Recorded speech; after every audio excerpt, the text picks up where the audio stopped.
Hey guys, अस्सलाम वालेकुम, welcome back to beauty B spy. How are you doing? Thank you so much guys, आप मुझे इतना support करते हैं और मेरी वीडियोस को इतना पसंद करते हैं।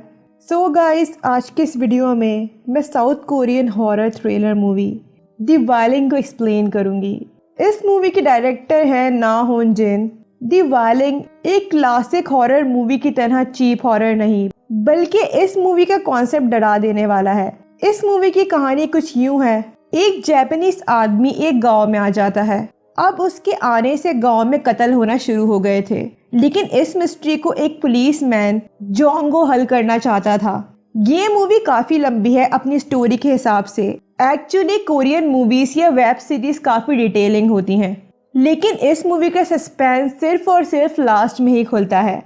गाइस, वीडियो लास्ट तक देखिएगा क्योंकि वीडियो के लास्ट में ही पूरी मूवी का खुलासा है। और गाइस, इस वीडियो में स्पॉयलर्स हैं। दी वायलिंग रिलीज हुई मई 12, 2016 में।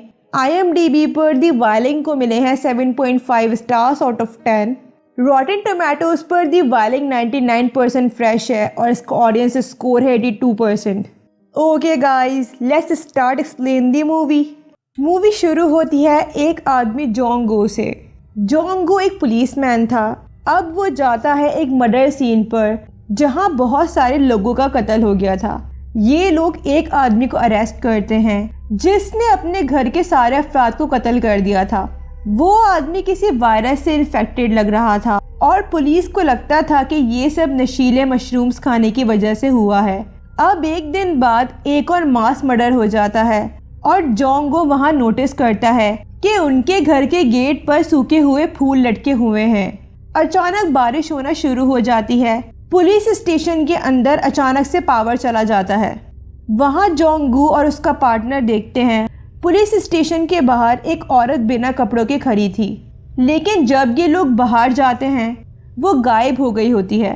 अब नेक्स्ट डे जोंगू और उसकी वाइफ को हुकअप करते हुए जोंगू की बेटी ह्योजिन देख लेती है। जोंगू ह्योजिन को बहुत सारी चीज़ें दिलाता है ताकि वो अपना मुंह किसी के सामने नहीं खोले, लेकिन ह्योजिन का कहना था कि उसने ऐसा बहुत बार देखा है तो वो किसी को कुछ नहीं बताएगी। लेकिन फिर हमें यहाँ पता चलता है कि जोंगवो की वाइफ ह्योजिन की स्टेप मदर थी। लेकिन इस मूवी में माँ और बेटी का रिश्ता बहुत खूब बताया है। खैर, इस गांव में एक और बात बहुत तेज़ी के साथ फैल रही थी कि इस गांव में एक जापानीज अनजान आदमी आया है जो एक शैतानी आदमी है और वो जंगल में मरे हुए जानवरों का गोश्त खाता है। अब लोगों ने नोटिस किया था कि जब से वो आया है इस गांव में कत्ल होना शुरू हो गए हैं। अब अगले दिन जोंगो फिर एक और मास मर्डर को चार्ज करता है जिसमें एक औरत ने अपने सारे घर वालों को कत्ल कर दिया था और फिर उसने पूरा घर जला दिया। जोंगो वहां देखता है कि वही जापानी आदमी वहां खड़ा था। अब जोंगू वही औरत को एक डायनर में देखता है जो उस रात पुलिस स्टेशन के बाहर निकट खड़ी थी और इस औरत के गले पर वही रैशेस थे जो मास मर्डर के कातिल के जिस्म पर थे। नेक्स्ट डे जले हुए घर पर जोंगू मिलता है एक सफ़ेद कपड़ों में एक औरत मोमियंग से। मोमियंग का कहना था कि अगर जोंगू को जापानी आदमी एक से ज़्यादा बार दिखेगा तो समझ जाना कि उसने तुम्हें हॉर्न कर लिया है। ये कहकर वो वहाँ से चली जाती है। जोंगो उसकी बात को इग्नोर करता है, ये सोचकर कि ये तो पागल औरत है। लेकिन ह्योजिन की तबीयत अचानक ख़राब हो जाती है। जापानी आदमी ह्योजिन पर काला जादू कर रहा था उसके शू की मदद से। जोंगो मिलता है एक आदमी से जिसका कहना था कि उसने देखा है उस आदमी को जो जंगल में मरे हुए जानवरों का गोश्त खाता है। वो जंगल में रहता है और उसने सिर्फ नीचे एक कपड़ा बांधा हुआ होता है। अब जोंगू अपने पार्टनर और उस विटनेस के साथ जंगल जाता है। वहाँ वो देखता है कि बहुत सारे हिरन खाए हुए पड़े होते हैं, लेकिन अचानक से बारिश शुरू हो जाती है और विटनेस के ऊपर बिजली गिरती है। जब जोंगू घर जाता है, ह्योजिन अजीब सा बिहेव कर रही थी और वो फिश खा रही थी और ह्योजिन को फिश बिल्कुल पसंद नहीं थी। अब जोंगू की मदर इन लॉ जोंगू को कहती हैं कि उन्हें एक्सॉर्सिज्म करवानी होगी ह्योजिन की। इसके लिए वो एक तांत्रिक को बुलाएंगी। जोंगू मिलता है एक जापानीज ट्रांसलेटर से, यंग सियम। क्योंकि जापानी आदमी से बात करने के लिए यंग सियम की मदद चाहिए थी। जोंगू और यंग सियम जापानी आदमी के घर जाते हैं।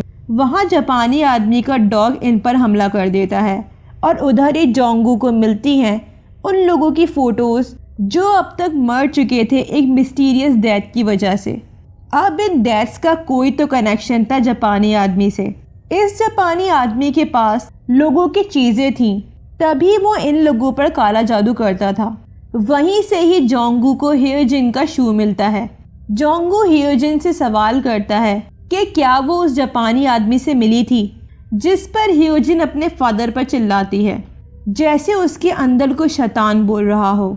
जोंगू आधी रात को हियोजिन की बॉडी चेक करता है। उसकी बॉडी पर सेम वही रैशेस थे जो अदर विक्टिम्स की बॉडी पर थे। सुबह हियोजिन जागती है, उसे कुछ याद नहीं होता। जोंगू की मदर इन लॉ ने एक आदमी को एक्सॉर्सिज्म के लिए बुलाया था, इलगोंग। जोंगू जापानी आदमी के पास फिर से जाता है इस बारे में सवाल जवाब करने के लिए, लेकिन जापानी आदमी जोंगू से कुछ नहीं कहता। गुस्से में आकर जोंगू जापानी आदमी के डॉग को मार देता है और जोंगू का कहना था कि जापानी आदमी को ये गांव 3 दिन के अंदर छोड़ना होगा। लेकिन वहाँ हियोजिन अपना पहला मर्डर कर देती है अपने पड़ोसी को मारकर। इलगोंग जब जोंगू के घर आता है, उनके घर से एक मरा हुआ कौवा मिलता है। इससे ये अंदाज़ा हो गया था कि ये घर हॉन्टेड है।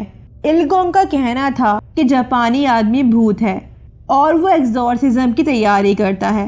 इस एक्सॉर्सिज्म में बदरू को हियोजिन की बॉडी से बाहर निकालना था और ये रिचुअल किसी भी हालत में रोक नहीं सकते थे। इसी दौरान एक फार्मर अपनी पूरी फैमिली को मार देता है और उसके जिस्म पर वही रैशेस थे। इलगोंग अपनी रिचुअल कर ही रहा होता है, दूसरी तरफ जापानी आदमी अपनी रिचुअल कर रहा था एक मरे हुए इंसान पर। अब इविल स्पिरिट उस मरे हुए इंसान पर आ गई थी। मो मियंग जापानी आदमी को देख रही होती है। वो जापानी आदमी म्यू मियंग को देखकर भागता है। अब रिचुअल को बीच में रोकने की वजह से हियोजिन हॉस्पिटल चली जाती है। जोंगू जल्दी गाड़ी चला रहा होता है हॉस्पिटल जाने के लिए। रास्ते में बारिश की वजह से उसकी गाड़ी का एक्सीडेंट हो जाता है। जब वो देखता है वो जापानी आदमी होता है, लेकिन जोंगू जापानी आदमी की डेड बॉडी खाई में फेंक देता है और पीछे मो मियंग खड़ी होती है। अब हियोजिन थोड़ी ठीक हो गई थी वक्ती तौर पर और वो अपने घर वापस आ गई थी। अब जोंगू का पार्टनर पुलिसमैन ने अपनी फैमिली का कत्ल कर दिया था। इलगोंग जाता है जोंगू से मिलने, लेकिन रास्ते में म्यू मियंग इलगोंग को रोक लेती है और इलगोंग को खून की उल्टियां होना शुरू हो जाती हैं, जिसकी वजह से वो जोंगू से नहीं मिल पाता। मो मियंग इलगोंग को गांव छोड़ने के लिए कहती है। डर के मारे इलगोंग गांव छोड़कर जा रहा होता है। जब इलगोंग गांव छोड़कर जा रहा होता है, रास्ते में उसकी गाड़ी पर बहुत सारे टिड्डे अटैक कर देते हैं। अब हियोजिन घर से गायब हो जाती है। जोंगू हियोजिन को ढूंढने के लिए घर से बाहर निकलता है और उसकी मुलाकात होती है म्यू मियंग से। म्यू मियंग का कहना था कि उसने एविल स्पिरिट को जोंगू के घर से दूर रखने के लिए एक फूलों का ट्रैप बनाया है और जब तक मुर्गा 3 बार आवाज़ नहीं दे देता वो अपने घर नहीं जाए। एक वक्त तो जोंगू को म्यू मियंग पर भरोसा था, लेकिन उसके पास इलगोंग की बार बार कॉल्स आ रही थीं। Okay guys, let's start explain the ending. अब इलगोंग जोंगू को कहता है कि म्यू मियंग ही एविल स्पिरिट है और जापानी आदमी प्रीस्ट है जो इस गांव के लोगों को म्यू मियंग से बचा रहा था। जोंगू बहुत कंफ्यूज था कि आखिरकार वो किस पर भरोसा करे। इलगोंग का कहना था कि जोंगू फौरन अपनी बेटी के पास जाए। म्यू मियंग का कहना था कि अगर जोंगू अपने घर गया तो उसकी पूरी फैमिली मारी जाएगी। जोंगू अपनी बेटी के पास ही जा रहा होता है, लेकिन म्यू मियंग जोंगू का हाथ पकड़ लेती है कि मत जाओ। लेकिन जोंगू को अपनी बेटी की हेयर क्लिप दिखती है जो उसने अपनी बेटी को दिलाई थी। अब जोंगू को यकीन हो चुका था कि म्यू मियंग असल एविल स्पिरिट है, इसीलिए वो घर की तरफ भागता है।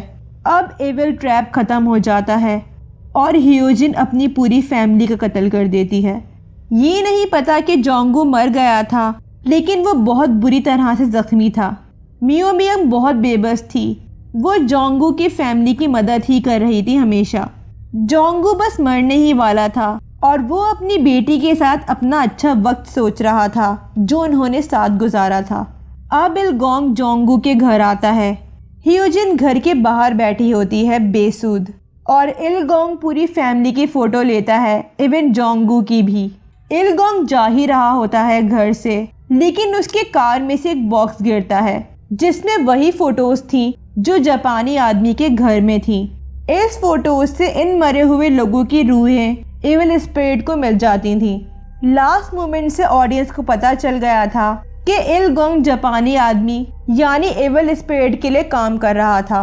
इन सब मोमेंट्स के बाद यंग सियाम जापानी आदमी की गुफा में जाता है और वो जापानी आदमी जिंदा था। अचानक वो एक शैतान में बदल जाता है और वो यंग सियाम की फ़ोटो लेता है। इसका मतलब था कि उसका अब नेक्स्ट टारगेट यंग सियाम था। मूवी के एंड में शैतान की जीत हो गई थी। दी एंड।